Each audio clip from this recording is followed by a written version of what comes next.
नमस्कार। योग पर आधारित इस विशेष सत्र योग शक्ति में आप सभी का बहुत बहुत स्वागत है। आप सभी का स्वागत करती हूं मैं रेणु भट्ट हमारे इस लाइव फोन इन प्रोग्राम में, जो हम आपके लिए लेकर आते हैं मोरारजी देसाई राष्ट्रीय योग संस्थान, आयुष मंत्रालय, भारत सरकार के सहयोग से। और अपने सभी देखने वालों को हम बता दें कि इस सत्र में हम बात करते हैं एक समस्या पर और उसका निदान पाते हैं हम योग अभ्यास के द्वारा। तो हम आपको बता देते हैं आज के सत्र का शीर्षक, किस विषय पर हम बात करने वाले हैं। आज हम बात करेंगे योगिक मैनेजमेंट ऑफ माइग्रेन पर, यानी कि माइग्रेन के ऊपर हम बात करने वाले हैं। माइग्रेन क्या है, किस तरह वो सरदर्द से अलग है और क्या लक्षण है, किन कारणों से माइग्रेन होता है, इन सब पर आपको विस्तार से जानकारी देने के लिए इस समय स्टूडियो में मौजूद है हमारे योग विशेषज्ञ। चलिए उनसे परिचय लेते हैं। आप हैं श्री शशांक आत्रे, आप योग थेरेपिस्ट हैं इसी संस्थान में। सर, आपका बहुत बहुत स्वागत है। धन्यवाद। और आप मिल चुके हैं हमारे योग विशेषज्ञ से। अब समय है कि हम आपको अपने डेमोन्स्ट्रेटर से भी मिलवाएं, जो आप सर के द्वारा बताए गए सभी योगासन और योग अभ्यास को आपके सामने करके बताएंगे। हमारे डेमोन्स्ट्रेटर हैं श्री कार्तिक विज, आप इसी संस्थान में विद्यार्थी हैं। कार्तिक, आपका बहुत बहुत स्वागत है। और हम अपने सभी देखने वालों को बताएं कि किस तरह से आप इस लाइव फोन इन प्रोग्राम में जुड़ सकते हैं, क्योंकि ये सत्र हम विशेष खास तौर पर आपके लिए लेकर आते हैं, तो आपका पार्टिसिपेशन हमारे लिए बहुत ज़रूरी हो जाता है। आप हमें फ़ोन कर सकते हैं, आप हमें ईमेल कर सकते हैं और हमारे यूट्यूब चैनल पर भी आप अपने कमेंट्स ड्रॉप कर सकते हैं। हम बताएं कि आप हमें देख रहे हैं PM ई विद्या चैनल नंबर 6 से 12 पर और हमारे यूट्यूब चैनल NCERT ऑफिशियल पर। और आप हमें कॉल करेंगे हमारे टेलीफोन नंबर पर जो है 8800440559, या फिर आप हमें ईमेल कर सकते हैं अपने सभी फीडबैक के साथ। हमारी ईमेल एड्रेसेस आपको अपनी टेलीविज़न स्क्रीन पर नज़र आ रही हैं। और अगर आप हमारे यूट्यूब चैनल पर हैं, यानी कि NCERT ऑफिशियल यूट्यूब चैनल पर हैं, तो आप लाइव चैट बॉक्स में जाएंगे, अपना कॉमेंट वहाँ पर ड्रॉप करेंगे। इन तमाम माध्यमों से आप हमसे जुड़ सकते हैं और हम चाहते हैं कि ज़्यादा से ज़्यादा संख्या में आप हमसे जुड़ें अपनी समस्याओं के साथ, या फिर कोई डाउट है आपको, कोई क्वेरी है, ज़्यादा जानना चाहते हैं माइग्रेन के योगिक मैनेजमेंट के बारे में, तो आप अपनी सभी बातों के साथ हमसे जुड़ें। और अब हम आपकी तरफ आते हैं। जैसे हमने अपने दर्शकों को बताया कि हम योगिक मैनेजमेंट ऑफ माइग्रेन पे बात कर रहे हैं। और माइग्रेन एक ऐसी समस्या है जो हम देखते हैं कि अब बहुत लोगों को हो गई है। ज़्यादातर हमारे आसपास लोग इससे ग्रसित होते जा रहे हैं। तो माइग्रेन असल में क्या है और ये सरदर्द से किस तरह से भिन्न है? व्यक्ति कैसे ये निश्चित करे कि उसे माइग्रेन है या नहीं है? क्या लक्षण है, क्या कारण है, ये हम आपसे जानना चाहेंगे। जी धन्यवाद। देखिए, सर दर्द की जहाँ तक बात है तो सर दर्द कभी भी किसी को भी हो सकता है और ये इसका कुछ एग्जैक्ट कारण नहीं बताया जा सकता। लेकिन माइग्रेन सर दर्द से इस मामले में अलग है कि माइग्रेन एक लंबी समस्या है। वो सर दर्द जो लंबे समय से 5 साल, 10 साल या 15 साल से आपको लगातार बना हुआ है और फ्रीक्वेंसी उसकी ज़्यादा होती है, कभी सप्ताह में, 15 दिन में या महीने में वो होता ही होता है। तो ऐसी स्थिति को हम माइग्रेन कहते हैं। माइग्रेन में कुछ लक्षण होते हैं जो सामान्य सर दर्द से अलग होते हैं। जैसे कि जब आपको माइग्रेन होता है तो इसको हम अधकपारी भी बोलते हैं, आधा शीशी का दर्द भी बोलते हैं। आयुर्वेद में इसको अर्धावभेदक बोलते हैं। तो इसमें सर के किसी एक हिस्से में पेन होता है और इसमें जो दर्द होता है वो बिल्कुल जैसे लगता है कि आपके सर के अंदर कोई हथौड़े से आपको मार रहा हो, इस तरह का, और बहुत ही तीव्र दर्द होता है जो असहनीय होता है। और इसमें जैसे कि 4 घंटे से लेकर करीब 72 घंटे तक ये दर्द रह सकता है आपको, और इसके बाद ये अपने आप ठीक भी हो जाता है। तो कुछ ट्रिगर्स होते हैं जिनकी वजह से ये आ जाता है। और माइग्रेन में जैसे कि उल्टी की फीलिंग होती है, जी मिचलाता है, और आपको मतलब जैसे कि कोई तीव्र ध्वनि बर्दाश्त नहीं होती, तीव्र प्रकाश बर्दाश्त नहीं होता है, और कोई गंध आपको बर्दाश्त नहीं होती है। तो ऐसे में व्यक्ति बिल्कुल अंधेरे में, एकांत में रहना पसंद करता है और वो सारी चीज़ों से दूर, किसी से बात करने का उसका मन नहीं होता है। तो वो कुल मिला के देखा जाए तो उसके जीवन में वो सिर्फ सरदर्द यानी माइग्रेन के अलावा कुछ बचता नहीं। वो किसी भी काम को ठीक से कर नहीं पाता है और वो इस समस्या में पूरी तरह से उलझता चला जाता है। जी जी, जी। और जहाँ तक बात करें इसके कारण की, जी, लक्षण तो हमने बता दिए आपको। तो कारण की बात करें तो इसके बहुत सारे कारण हो सकते हैं। जैसे कि ये जो माइग्रेन है ये वात पित्त इम्बैलेंस की बीमारी है, जिसमें शरीर में वात पित्त कफ हमारे होता है, उसमें से वात और पित्त यदि इम्बैलेंस हो जाए, इनका प्रकोप हो जाए तो माइग्रेन होता है। तो वो चीज़ें जो आपके पित्त को बढ़ाती हैं, जैसे कि आपको चाय, कॉफ़ी, कोल्ड ड्रिंक या शराब, धूम्रपान, ये सब करना माइग्रेन के लिए कारण बनता है। या फिर देर रात से खाना खाना, या फिर लंबे समय उपवास करना, या फिर नींद ना पूरी होना, या फिर बहुत ज़्यादा सोना, या फिर बहुत तेज़ धूप में काम करना, है ना, और तनाव या कोई और बीमारी जो आपके शरीर में किसी अंग से संबंधित उसकी वजह से भी हो सकता है। तो ये सब बहुत सारे कारण हैं जिनकी वजह से माइग्रेन होता है। जी जी। तो दर्शकों, ये तो रहे कारण और लक्षण, और आपको पता चला कि माइग्रेन सर दर्द से किस तरह से भिन्न है, किस तरह से आप ये जांच सकते हैं कि आपको माइग्रेन है या नहीं है। पर हम एक बार ये ज़रूर कहेंगे कि आप डॉक्टर से या चिकित्सक से सलाह ज़रूर लें। और सर, हम क्योंकि यौगिक मैनेजमेंट की बात कर रहे हैं, तो हम आपसे अब निवेदन करेंगे कि इस योग सत्र की शुरुआत की जाए। जी बिल्कुल। तो हम वो अभ्यास करेंगे, क्योंकि जब हम माइग्रेन का उपचार करते हैं तो माइग्रेन के उपचार में हम कुछ चीज़ें ध्यान में रखते हैं। जैसे कि हमारा एक आयुर्वेद का सूत्र है जिसमें हमने स्वास्थ्य को डिफाइन किया हुआ है। सम दोषः समाग्निश्च सम धातु मलक्रियः प्रसन्नात्मेन्द्रिय मनः स्वस्तित्वभिधीयते। तो यहाँ पे हम तीनों दोषों के बैलेंस की बात करते हैं। तो जो हमारा ये माइग्रेन है, हालांकि ये तो समग्र स्वास्थ्य की बात है, लेकिन जो हम माइग्रेन का उपचार करते हैं तो उसमें भी हमारा ये प्रयास होता है कि जो आपका वात, पित्त और कफ है ये बैलेंस हो जाए। क्योंकि हमने आपको कारण बताते समय ये बताया था कि ये पित्त और वात के प्रकोप की वजह से होता है। तो जब हमारा वात, पित्त और कफ तीनों बैलेंस हो जाता है तो माइग्रेन का उपचार होता है। और जो हमारे शरीर में सप्त धातुएँ हैं, उन सभी धातुओं का बैलेंस हो, वो समावस्था में रहे शरीर में। और इसके साथ ही साथ जो हमारे कारण हैं माइग्रेन के, जैसे हमने बहुत सारे कारण बताया, तो उसमें से कोई भी कारण हो सकता है, उन कारण का निवारण करते हैं, उनका उपचार करते हैं। और साथ में जिस भी वजह से है जो उसको हम दूर करने की कोशिश करते हैं। तो पहले तो प्रिवेंशन करते हैं और फिर जो कारण बचते हैं उनका हम इलाज करते हैं। तो वो अभ्यास जो माइग्रेन के उपचार में सहयोगी हैं, उनको आरंभ करने से पहले हम चाहेंगे कि प्रार्थना के लिए सभी लोग कमर गर्दन सीधी करके बैठ जाएं। 2-3 लंबी गहरी श्वास। श्वास छोड़ते हुए अनुभव करें कि आपकी सारी चिंताएं, सारा थकान, सारा तनाव श्वास के साथ साथ बाहर निकल रहा है।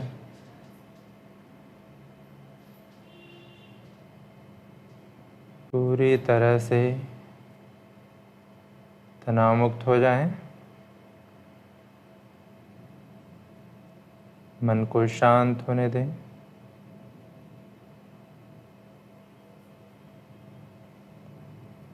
अब दोनों हथेलियों को परस्पर जोड़ें। प्रार्थना के लिए भरे श्वास।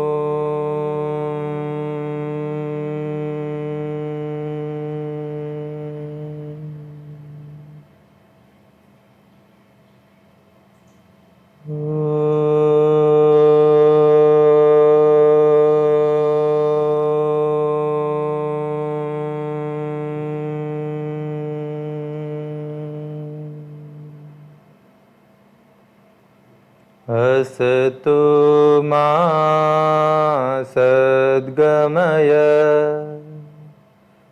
तमसो मा ज्योतिर्गमय मृत्योर्मामृतं गमय।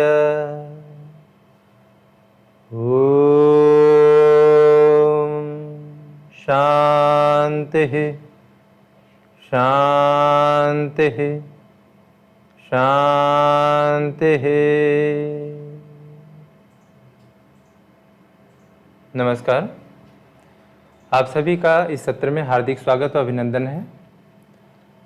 अब हम अभ्यास को आरंभ करेंगे। तो जैसा कि हमने आपको पहले बताया कि जब शरीर में वात और पित्त का इम्बैलेंस होता है तो माइग्रेन ट्रिगर होता है। तो वात और पित्त को बैलेंस करने के लिए हम कुछ सबसे पहले षटकर्मों का अभ्यास करेंगे। योग में 6 क्रियाएं बताई गई हैं जो शरीर के शोधन के लिए होती हैं, ठीक उस तरह से जिस तरह से आयुर्वेद में पंचकर्म की बात की जाती है। जब औषधि काम नहीं करती, तब उस समय में आयुर्वेद पंचकर्म का सहारा लेता है। जब शरीर में मल बहुत ज़्यादा अधिक मात्रा में इकट्ठे हो जाते हैं तब औषधियाँ काम नहीं करती, तो ऐसे केस में हम पंचकर्म का सहारा लेके शरीर से औषधियों को बाहर निकालते हैं और वात पित्त कफ को बैलेंस करते हैं। तब जाके औषधि जब देते हैं तो वो बहुत तीव्रता से काम करती हैं। तो ठीक उस तरह से योग में षटकर्मों का विधान है जिसमें धौती, बस्ती, नेति, नौली, त्राटक और कपालभाति की बात की जाती है। तो इसमें जो सहयोगी अभ्यास हैं वो है कुंजल। कुंजल हम आपको यहाँ पे मॉक डेमोन्स्ट्रेशन देंगे। कुंजल के लिए हम कागासन में बैठेंगे, दोनों पैर मिला के। यदि आपको पैर मिला के बैठने में दिक्कत है तो पैरों में थोड़ा सा गैप करके बैठ सकते हैं। इस तरह से बैठना है। और कोई व्यक्ति ऐसा है जिसको घुटने में समस्या है और वो नीचे नहीं बैठ सकता, तो ऐसा नहीं है कि वो कुंजल नहीं कर सकता, वो चेयर पे बैठ के पानी पी सकता है, फिर वहाँ से कुंजल का आरंभ करेंगे। तो एक जग हम पानी लेंगे। ये पानी एक जग ही होगा ऐसा नहीं है, ये अलग अलग व्यक्ति के सामर्थ्य पे निर्भर करता है। इसमें होता ये कि आप जितना ज़्यादा पानी पी सकते हैं, यानी पानी पीते पीते आपको उल्टी आ जाए, तो कई लोग एक जग पीते हैं, कई लोग आधे जग में जिनका उल्टी हो जाती है, कई लोग 2-3 जग पी जाते हैं। तो वो डिपेंड करता है व्यक्ति की सामर्थ्य के ऊपर। तो इसमें हमें गुनगुना पानी लेना होता है, ऐसा पानी जिसको आप आराम से पी सकें। और उसमें हल्का सा नमक मिलाएंगे। जिन लोगों को ब्लड प्रेशर हाई हो वो लोग नमक नहीं मिलाएंगे। और इसको इस तरह से बैठ के एक झटके से मुंह में लगा के, जग को जैसे मुंह में लगा लिया और बिना रुके इसको पी जाना है। इस तरह से जब आप पूरा पानी पी जाएंगे तो जग को साइड में रख के खड़े हो जाएंगे। खड़े होके आगे 60 डिग्री पे झुकें। बाईं हथेली पेट के ऊपर रख लें और दाहिने हथेली की 3 उंगलियां मिलाकर जीभ को बाहर निकालें और उंगलियों से जीभ के अंदर घर्षण करना होता है, जिससे आपको वोमिटिंग रिफ्लेक्स आता है और आपका पूरा पानी जो आपने पिया था वो बाहर निकल जाता है। और ये 3-4 स्ट्रोक में करके पूरा पानी निकल जाएगा। जैसे आपको एक बार हो गया और आपको रुक गया तो फिर रुक के आप कर सकते हैं, लेकिन कोशिश ये करें कि एक ही बार में जितने स्ट्रोक्स आते हैं आने दें। और जब पूरा पानी निकल जाए तो हाथ को धो के आप इससे अलग हो जाएं। तो ये अभ्यास है कुंजल का, जो आपके शरीर में एक्सेस अमाउंट में पित्त है उसको बाहर निकाल देता है। और हम अब करेंगे दूसरा अभ्यास। दूसरा अभ्यास है हमारा सूत्र नीति का। बैठ जाएं। इसके लिए भी हमें कागासन में बैठना होता है। कागासन में बैठ के ये है सूत्र नीति। इसको हमें टाइट करना होता है। इसको आप देख लेंगे जिस दिशा में ये इसकी ऐंठन है उसी दिशा में हम इसको घुमाना है। इसको उल्टा घुमाएंगे तो ये खुल जाएगा, तो इसको घुमा के बिल्कुल टाइट कर लेंगे। जितना मैक्सिमम टाइट हो सकता है टाइट कर लें। इसके बाद इसको पहली उंगली और दूसरी उंगली के बीच में पकड़ के थोड़ा सा घुमा दें तो ये कर्व हो जाएगा। तो इस कर्व वाले हिस्से को अपने नासिका के सामने ले आना है और चेक कर लें पहले कि आपका कौन सा नॉस्ट्रिल ओपन है। जो नॉस्ट्रिल ओपन है उस नासिका से पहले आरंभ करेंगे। गर्दन को हल्का सा पीछे की तरफ करके इसको थोड़ा सा अंदर डाल के फिर हाथ को ऊपर उठा देंगे। तो ऊपर उठाने से ये सूत्र सीधा हो जाएगा। फिर धीरे धीरे सांस को अंदर खींचते हुए हल्का सा धक्का देते जाएंगे। फिर ये गले में जाएगा तो आपको हल्की सी खांसी आएगी, तो आप पता चल जाएगा कि ये गले में जा चुका है। फिर दाहिने हाथ की 2 उंगलियों को गले में अंदर डाल के इसको उंगलियों के बीच में पकड़ के बाहर खींचना है। और बाहर खींचने के पश्चात इसको आगे पीछे थोड़ा सा घर्षण करना है और फिर इसके बाद मुंह से इसको बाहर निकाल देना है। ठीक इसी तरह से दूसरे नासारंध्र से भी करेंगे। यदि आप समर्थ हैं और आपको ज़्यादा दिक्कत नहीं है तो 2 सूत्र नीति से आप दोनों नासारंध्र से एक साथ भी कर सकते हैं। ये हमारा सूत्र नीति का अभ्यास हो गया। योग में हम लोग इसको ENT डॉक्टर मानते हैं। इसके बारे में कहा गया है कि ऊर्ध्व जत्रूर्ध्व जात रोगौघम, मतलब कॉलर बन से ऊपर के जितने भी रोग हैं, चाहे वो आंख से संबंधित हो, कान से संबंधित हो, नाक से संबंधित हो, दांत से संबंधित हो, या ब्रेन से संबंधित हो, बाल से संबंधित हो, किसी भी तरह का कोई भी रोग हो, उन सभी रोगों का निवारण करने में ये सूत्रनीति समर्थ है। तो यदि आप कभी कॉलर बन से ऊपर के किसी भी रोग से परेशान हैं और उपचार करके थक गए हैं और आपको राहत नहीं मिल रही, तो आप सूत्रनीति ट्राई कर सकते हैं। इसके बाद हम करेंगे जल नीति का अभ्यास। जल नीति के लिए हमारे पास एक नीति पॉट होता है जिसमें हम गुनगुना पानी लेते हैं और उसमें थोड़ा सा नमक मिलाते हैं, करीब आधा चम्मच। ये हमारा एक सलाइन वाटर बन जाता है। ये बिल्कुल आइसोटोनिक सॉल्यूशन होता है, जो हमारे बॉडी में सॉल्यूशन है उसके बिल्कुल इक्विवेलेंट होता है। तो इसको आप टेस्ट करके भी देख सकते हैं। इसका स्वाद बिल्कुल आंसू जैसा होता है। अब आपकी जो नॉस्ट्रिल ओपन है उस हाथ में इसको पकड़ेंगे और फिर इसके नोजल को नासिका में फिट करके गर्दन को दूसरी दिशा में झुका के बस मुंह खोल लेंगे और मुंह से सांस लेते रहेंगे। नाक से सांस नहीं लेना है। नाक से सांस लेने से ये लंग्स में इसका पानी प्रवेश कर जाएगा। इसके लिए मुंह से आप सांस लेते रहेंगे और ये अपने आप दूसरे नॉस्ट्रिल से फ्लो के रूप में बाहर निकलेगा, बिल्कुल एक धार की तरह से बाहर निकलेगा। फिर इसको गर्दन को सीधा करके नाक को साफ करेंगे। दूसरे हाथ में लेके दूसरे नासारंध्र में इसको प्रवेश कराएं और गर्दन को झुका के फिर इधर से भी कर लें। गर्दन सीधी करके नाक को साफ करें और फिर खड़े हो जाएं। जब भी हम जलनेति का अभ्यास करते हैं, जलनेति के अभ्यास के पश्चात हमें कुछ कर्म करने होते हैं नॉस्ट्रिल को सुखाने के लिए, क्योंकि हमारे जो साइनसेस है वहाँ पे पानी रुक जाता है। तो यदि आपने जलनेति का अभ्यास किया और इन अभ्यास को नहीं किया तो आपको फिर सर दर्द हो सकता है, जुकाम हो सकता है, थोड़ा सा फीवरिश फीलिंग हो सकती है। तो इसके लिए इन अभ्यासों को करके हम साइनसेस को ड्राई करते हैं। थोड़ा आगे की तरफ झुक जाएं, लेफ्ट हैंड को कमर के ऊपर रख दें और दाहिने हाथ को आगे लें। पहली 2 उंगलियों को मोड़ के अंगूठे की जड़ में लगाएं और राइट नॉस्ट्रिल को बंद करके लेफ्ट नॉस्ट्रिल से श्वास को फोर्सफुली बाहर छोड़ेंगे। छोड़ते रहें करीब 25 बार इस तरह से सांस को छोड़ेंगे। फिर दूसरे हाथ से दूसरे नॉस्ट्रिल को बंद करके 25 बार इससे छोड़ेंगे।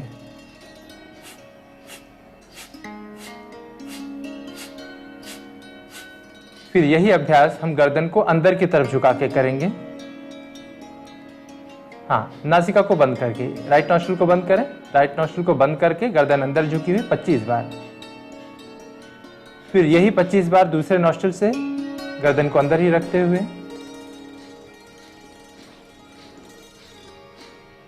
इसके बाद गर्दन को दाहिनी तरफ घुमा दें, राइट नॉस्ट्रिल को बंद करें। अब फोर्सफुली सांस को बाहर छोड़ें। ठीक इसी तरह से हमें लेफ्ट साइड में करना है। लेफ्ट नॉस्ट्रिल को बंद करके सांस को फोर्सफुली बाहर छोड़ना है। वापस आ जाएं। फिर दोनों हाथ को कमर के पीछे रख के कमर के पीछे रख लें। जैसे दाहिने हाथ का अंगूठा अंदर मुट्ठी बंद किया, बाएं हाथ से कलाई को कमर के पीछे रख के पकड़ लें। अब आगे झुक जाएं 60 डिग्री पे, चिन को आगे रखें, सामने देखते हुए अब फोर्सफुली दोनों नॉस्ट्रिल से सांस को बाहर छोड़ना है।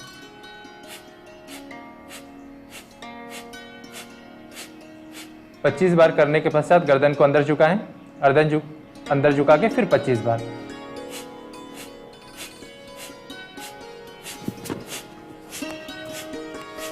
गर्दन को दाहिनी तरफ झुकाएं, फिर 25 बार।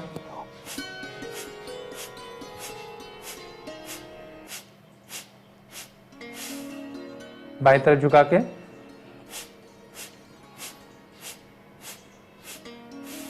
छोड़ दें।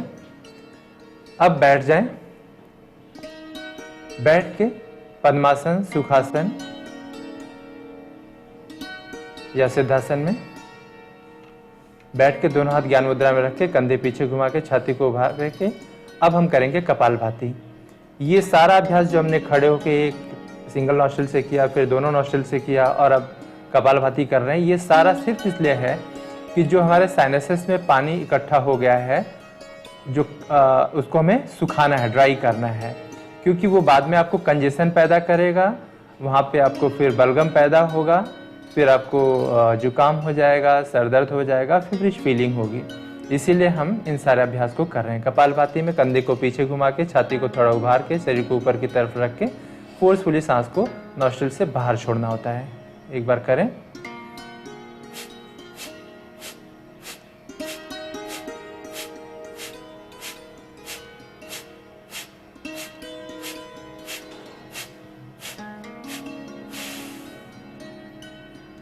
तो इस तरह से 120 स्ट्रोक्स का एक राउंड होगा।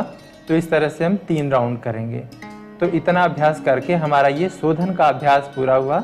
तो शोधन से हमारे शरीर में जो वात पित्त और कफ का इम्बैलेंस है वो बैलेंस हो जाएगा, और इसके साथ ही साथ जो शरीर में टॉक्सिन्स इकट्ठा हैं वो बाहर निकल जाएंगे।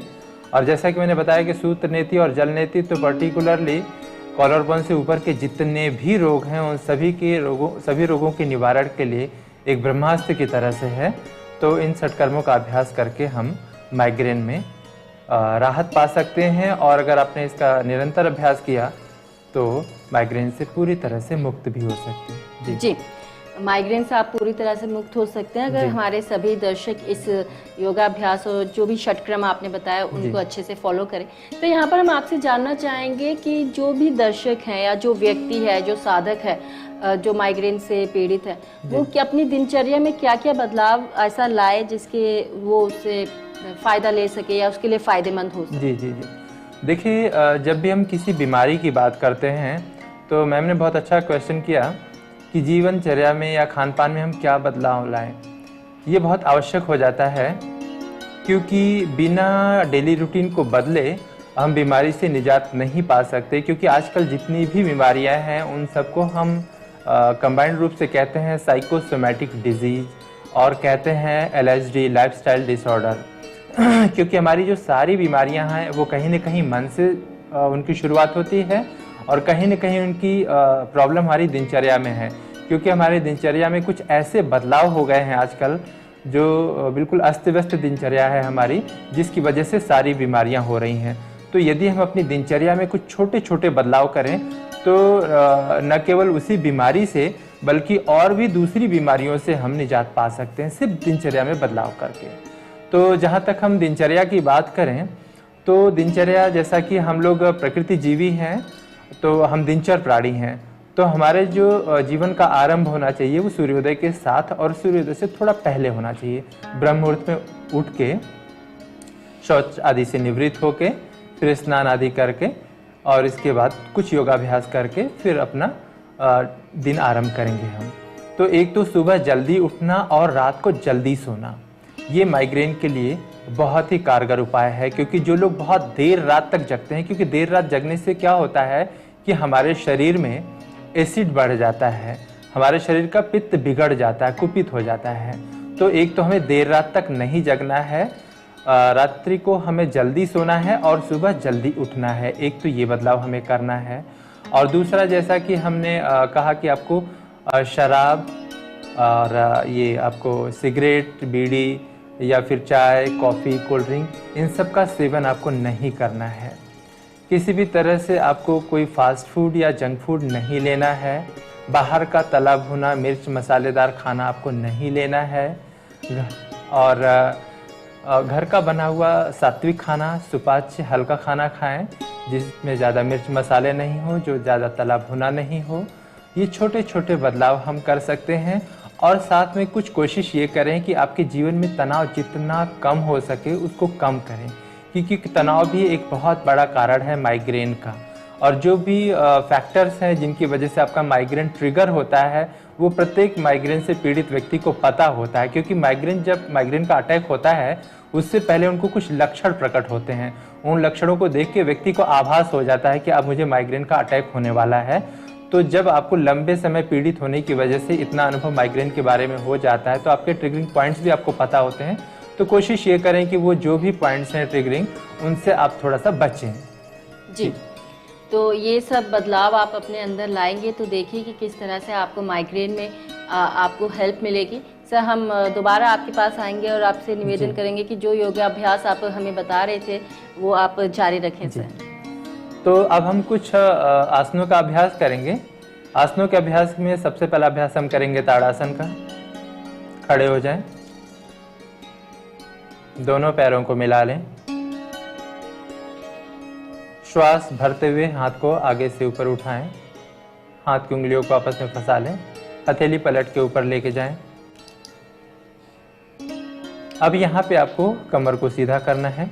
कमर को सीधा करने के लिए अपनी छाती को थोड़ा ढीला छोड़ें। ढीला छोड़ के अपने नितंब को थोड़ा आगे की तरफ धक्का दें और पेट को अंदर की तरफ खींच लें। जब इस तरह से आपका पूरा मेरुदंड सीधा हो जाए, फिर धीरे धीरे करके एड़ी को ऊपर उठाएंगे। किसी भी एक निश्चित बिंदु को कुछ समय तक एकटक बिना पलक झपकाए देखना है आपको। श्वास की गति सामान्य रहेगी। यहाँ पे रहते रहते आप अपने आप को जितना तनाव मुक्त कर सकते हैं तनाव मुक्त कर दें और सामान्य रूप से चल रही श्वास प्रश्वास के प्रति सजग रहें। एड़ी को धीरे से नीचे करें। श्वास निकालते हुए हाथ साइड से नीचे ले आए। दूसरा अभ्यास हम करेंगे प्रसारित पादहस्तासन। पैरों में करीब 2 फीट का गैप कर दें, पंजे समानांतर। श्वास भरते हुए हाथ को आगे से ऊपर उठाएं, शरीर को ऊपर की तरफ खींचें और अब श्वास निकालते हुए नितंब को पीछे खींचें और हाथ को आगे खींचते हुए झुक जाएं।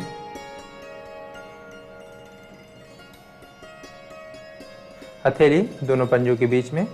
और अब यहाँ पे आपको कमर पूरी तरह से ढीला छोड़ देना है।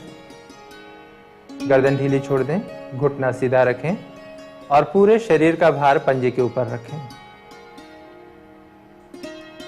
यहाँ पे सामान्य रूप से चल रही श्वास के प्रति सजगता बनाए रखें। जब आप आगे झुकते हैं तो ब्लड का प्रवाह, ब्लड फ्लो आपके सर में होता है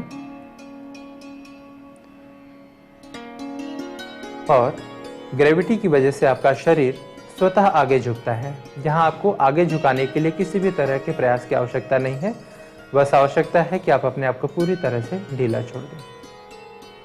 वापस आने के लिए श्वास भरते हुए पहले हाथ ऊपर उठाएंगे, गर्दन उठाएंगे, स्पाइन को सीधा करते हुए ऊपर उठ जाएं। श्वास निकालते हुए हाथ धीरे से नीचे। अब हम करेंगे कटी चक्रासन का अभ्यास। कटी चक्रासन में पैरों में कंधे के बराबर का अंतर कर लें, पंजे समानांतर करें। श्वास भरते हुए हाथ को आगे से धीरे धीरे ऊपर उठाएं, हथेली आमने सामने। श्वास निकालते हुए बाईं तरफ घूम जाएं। दाहिने हाथ को कोहनी से मोड़ के उंगलियों को बाएं कंधे पे रखें। कमर बिल्कुल सीधी रखें, कमर नहीं घूमनी चाहिए। अब बाएं हाथ के अंगूठे को आपको एकटक देखना है। कुछ समय सामान्य श्वास के साथ यहाँ पे रुकें। इसके पश्चात धीरे धीरे श्वास भरते हुए वापस आएं। श्वास निकालते हुए दूसरी ओर जाएं। यहाँ पे कुछ समय सामान्य श्वास के साथ रुकें। धीरे धीरे श्वास भरते हुए वापस, श्वास निकालते हुए हाथ नीचे ले आएं। अब हम करेंगे शशक आसन का अभ्यास। वज्रासन में बैठ जाएं। वज्रासन में बैठने के पश्चात पैर का अंगूठा मिला के रखें और घुटने को अलग कर दें। घुटने में गैप करें, हथेली दोनों घुटने के बीच में रखें। अब श्वास भरते हुए गर्दन ऊपर उठाएं, स्पाइन सीधी करें। श्वास निकालते हुए हथेली को खिसका के आगे लेके जाएं। नितंब एड़ी से लगा हुआ, छाती और ठुड्डी लगा दें। छाती और ठुड्डी मैट से लगी हुई। कमर पूरी तरह से ढीली। शशक आसन सिर्फ माइग्रेन के लिए ही नहीं, बल्कि यदि आपको किसी भी तरह का कोई कमर दर्द है या फिर आपको किसी भी तरह से कोई तनाव है तो उन सब में ये बड़ा ही कारगर उपाय है। ये आपके अंदर समर्पण भाव पैदा करता है। धीरे धीरे श्वास भरते हुए वापस आ जाए। पैर घुटने को मिला लें, पैर सीधा कर दें। अब हम करेंगे अर्ध मत्स्येंद्रासन का अभ्यास। दाहिने पैर को मोड़ के बाएं घुटने के बाहर खड़ा कर दें। बाएं घुटने के बाहर क्रॉस करके खड़ा करें। बाएं पैर को मोड़ दें। अब श्वास भरते हुए बाएं हाथ को ऊपर उठाइए। निकालते हुए खींच के घुटने के बाहर से लपेट के पंजे को पकड़ लें और दूसरा हाथ कमर के पीछे से लपेट के उंगली को नाभि के पास तक लेके आएं। गर्दन को पीछे घुमाएं इतना कि दोनों कंधे एक सीध में आ जाएं। जब दाहिने कंधे को हम पीछे घुमाएंगे उसी समय हम बाएं कंधे से घुटने को दबा के रखेंगे और शरीर ऊपर की तरफ खींचा हुआ रहेगा। ये समग्र मेरुदंड के स्वास्थ्य के लिए एक बहुत ही कारगर अभ्यास। श्वास भरते हुए वापस आ जाएं। यही अभ्यास हम दूसरी ओर से करेंगे। पैर की स्थिति बदल लें। पैर को क्रॉस करके रखें। दूसरे पैर को मोड़ के नितंब के बगल में रखें। श्वास भरते हुए हाथ ऊपर उठाएं। निकालते हुए घुटने के बाहर से लपेट के पंजे को पकड़ें और दूसरा हाथ कमर पे लपेट के उंगलियों को नाभि के पास तक लेके आएं। दोनों कंधे एक सीध में, शरीर ऊपर की तरफ खींचा हुआ। कुछ समय इस आसन में रुकने के पश्चात श्वास भरते हुए वापस आएं। अब हम अगला अभ्यास करेंगे मकरासन का। मकरासन के लिए पेट के बल लेट जाएं।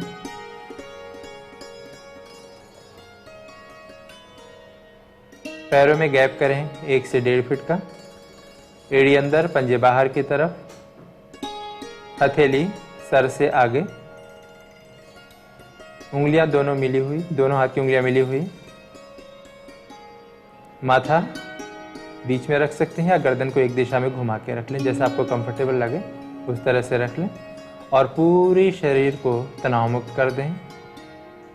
शरीर को इस तरह से ढीला छोड़ें कि आपका एक एक अंग मैट से लग जाए और आंखें बंद करके यहाँ पे लंबी गहरी श्वास लेंगे और श्वास के प्रति सजग बने रहेंगे। मकरासन एक तरह का विश्रामात्मक आसन है। मकरासन के अभ्यास से आपके शरीर की सभी मांसपेशियां शिथिल होती हैं, आपका सारा तनाव कम होता है और आपको श्वास लेने में जो परेशानी हो रही है उसमें भी राहत मिलती है। अगला अभ्यास हम करेंगे सेतु बंधासन का। पीठ के बल आ जाएं।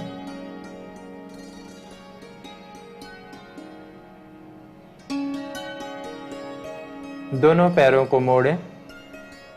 एड़ी को नितंब के बगल में लगाएं। नितंब के साइड में रखें बाहर से। एंकल पकड़ लें। श्वास भरते हुए धीरे धीरे कमर को ऊपर उठाएं।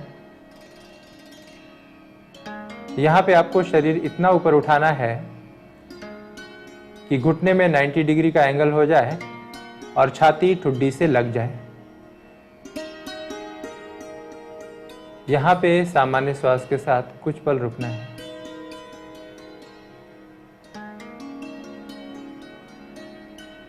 श्वास भरते हुए धीरे धीरे वापस आ जाएं।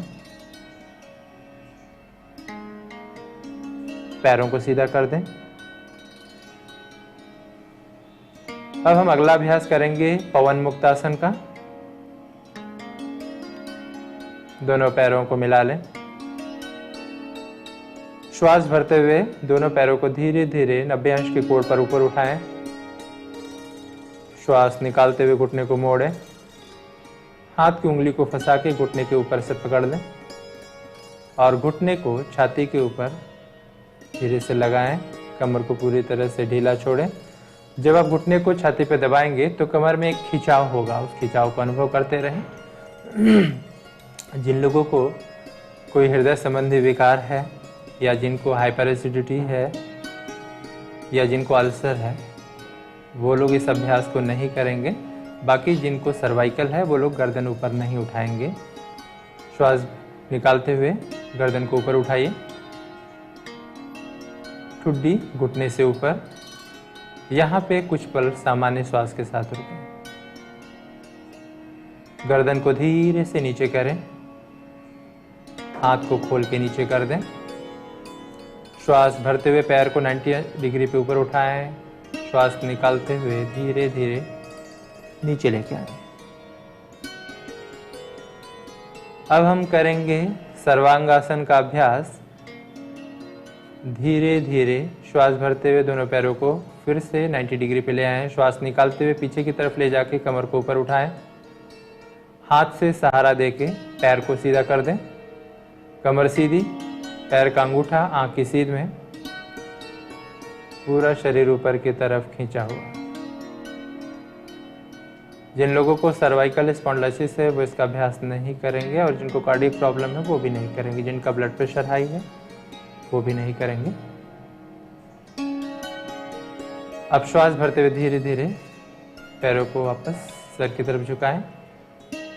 श्वास निकालते हुए कमर नीचे, पैर नीचे कर दें। अब हम करेंगे मत्स्यासन का अभ्यास। मत्स्यासन के अभ्यास के लिए पद्मासन लगा लें। तो यहाँ पर हम आपको बता दें कि हमारे पास 5 मिनट का समय शेष है इस सत्र के लिए सर। जी, पद्मासन लगा लें। दोनों पैर का अंगूठा पकड़ के छाती को ऊपर उठाएं, गर्दन को पीछे से मोड़ लें।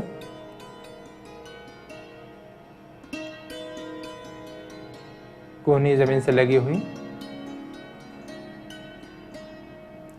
वापस आ जाएं। शवासन। शवासन में विश्राम, पैरों में 1 से 1.5 फीट का गैप, हथेली कमर से आधे फीट की दूरी पर, गर्दन सीधी, आंखें बंद, पूरा शरीर ढीला। शवासन आपके शरीर और मन दोनों को विश्रांति प्रदान करता है, शरीर की सारी जकड़न को कम करता है। सर से लेकर पैर तक और पैर से लेकर सर तक पूरे शरीर का निरीक्षण करते जाएं। आपको जहाँ जहाँ कोई तनाव, खिंचाव, दबाव या भारीपन अनुभव हो, उन सभी को एक एक करके ढीला छोड़ते जाएं। पूरा शरीर तनाव मुक्त कर दें। यहीं पे हम एक अभ्यास करेंगे उदरी श्वसन का। श्वास भरते हुए धीरे धीरे पेट को ऊपर उठाएं, पेट फूलने दें। श्वास निकालते हुए पेट को नीचे जाने दें। यानी जब आप सांस भरें तो आपका पेट ऊपर आना चाहिए, नाभि, और निकालते हुए नीचे। ध्यान पूरा नाभि के ऊपर। यह अभ्यास आपके तनाव को कम करता है, मन को शांत करता है,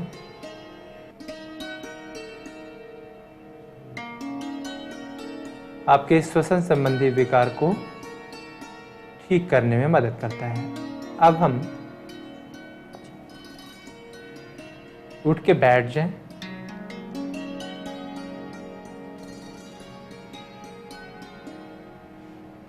अब हम कुछ प्राणायाम का अभ्यास करेंगे। प्राणायाम के अभ्यास के लिए पद्मासन, सुखासन, सिद्धासन, स्वास्तिकासन या वज्रासन, जिसमें भी आप कंफर्टेबल हो उसमें बैठ जाएं। दोनों हाथ ज्ञान मुद्रा में रख के कमर सीधी। पहला अभ्यास हम करेंगे नाड़ी शोधन। दाहिने हाथ की प्रणव मुद्रा बना लें। अंगूठे को 2 उंगली मोड़ के अंगूठे की जड़ में लगाएं। अंगूठा सीधा, शेष 2 उंगलियां मिली हुई। अंगूठे से राइट नोस्ट्रिल को बंद करके लेफ्ट से धीरे धीरे आपको श्वास अंदर भरना है।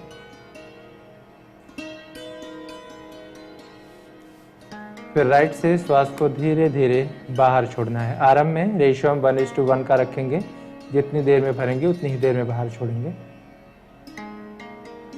फिर दाहिने से श्वास अंदर भरें और अंगूठे से दाएं नासारंध्र को बंद करके बाएं से श्वास बाहर छोड़ें। आरंभ में हमारा रेशियो 1:1 का होगा।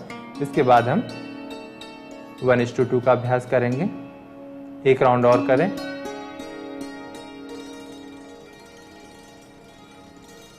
अभ्यास को समाप्त हमेशा बाएं नासारंध्र से बाहर छोड़ के करना है। बाएं नासारंध्र से श्वास को बाहर छोड़ के अभ्यास को विराम दें। अगला अभ्यास चंद्रभेदी प्राणायाम। प्रणव मुद्रा के साथ ही अब हम दाएं नासारंध्र को अंगूठे से बंद करेंगे, बाएं से श्वास भरें, फिर बाएं को उंगली से बंद करके दाहिने से धीरे धीरे श्वास को बाहर छोड़ें। वापस बाएं से ही श्वास भरना है। इसमें बार बार बाएं से श्वास भरना है और दाहिने से श्वास को बाहर छोड़ना है। अभ्यास को विराम दें। अगला अभ्यास शीतली। जीभ को बाहर निकालेंगे, रोल करेंगे, पाइप की तरह एक ट्यूब बनाएं और जीभ से घर्षण के साथ श्वास अंदर खींचें। जीभ को अंदर लेके होठ बंद करें और नासिका से धीरे धीरे श्वास को बाहर छोड़ें।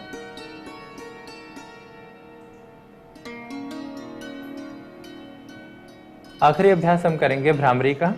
ऐसे ही बैठे हुए हम होठ को मिला लें, दांतों को अलग रखें और हमिंग साउंड करेंगे।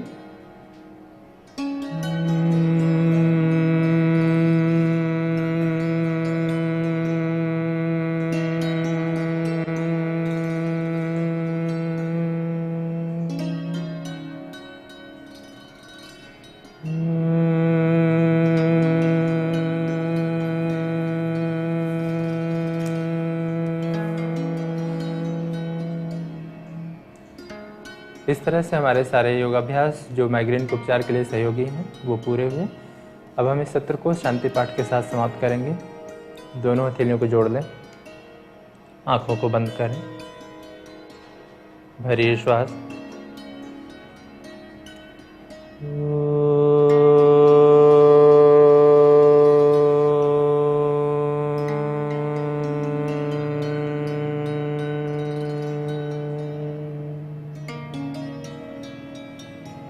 सर्वे भवन्तु सुखिनः, सर्वे सन्तु निरामयाः, सर्वे भद्राणि पश्यन्तु, मा कश्चित् दुःखभाग् भवेत्, मा कश्चित् दुःखभाग् भवेत्। ॐ शान्तिः शान्तिः शान्तिः। धन्यवाद जी।